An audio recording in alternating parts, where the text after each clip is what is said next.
Sebenarnya kita juga bingung nih, kenapa masih ada juga pihak-pihak yang menanyakan juga mengenai keaslian ijazah Pak Jokowi. Karena kami juga melihat Mantan Presiden Joko Widodo mempertimbangkan untuk mengambil langkah hukum terkait tuduhan ijazah palsu yang baru-baru ini mencuat kembali. Hal tersebut disampaikan salah satu anggota tim kuasa hukumnya, Yakub Hasibuan. Ia menggandeng advokat lain diantaranya Andra Reinhardt Pasaribu, Firmanto Laksana, dan Rifai Kusumanegara untuk menangani kasus ini. Mereka ditunjuk sejak awal kasus ini diproses secara hukum pada 2023 silam.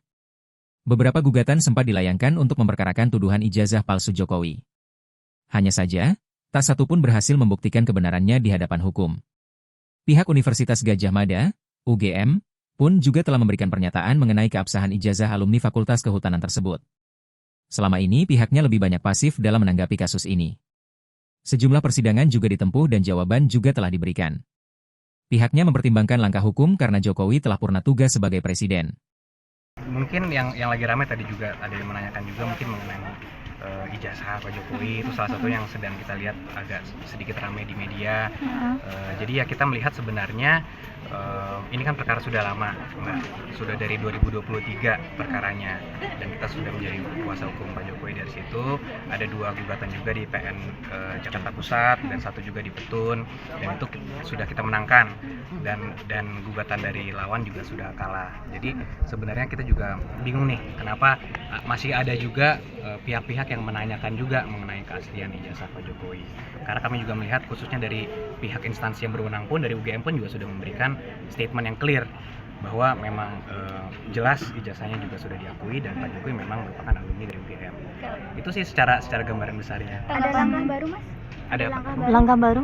Langkah baru sebenarnya kita masih pertimbangkan ya, karena dari dulu kan kita selaku kuasa dari Pak Jokowi, selaku tergugat, lebih pasif.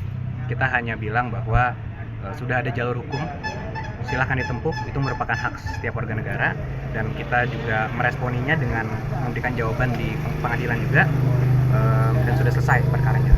Cuman sekarang memang kita sedang mempertimbangkan langkah-langkah hukum karena kita melihat makin kesini ada oknum-oknum atau ada pihak-pihak yang sudah mulai menjalani jalur-jalur di luar hukum, dan itu sudah sangat sifatnya mungkin sudah ada yang berita bohong, sifatnya udah lebih ke arah fitnah, dan ini ingin kita hindari. Karena khususnya ini lagi masa Lebaran, suasananya lagi guyup, lagi baik, ya kita sayangkan, dan kita juga mengimbau agar pihak manapun agar janganlah, sudah stop lah untuk melakukan hal-hal seperti itu. Sudah dikoordinasikan dengan Pak Jokowi terkait langkah itu? Sedang kita pertimbangkan. Kalau dari Pak Jokowi kan dari 2 tahun lalu juga sebenarnya belum mau melakukan apa-apa, karena memang ya mungkin Mbak tahu sendiri sifat Pak Jokowi. Cuma makin kesini kalau memang sekarang Pak Jokowi bukan lagi presiden, masih diserang secara pribadi, ya ini kami juga menilainya mungkin kita pertimbangkan untuk melakukan langkah-langkah. Download Tribun X sekarang, menghadirkan lokal menjadi Indonesia.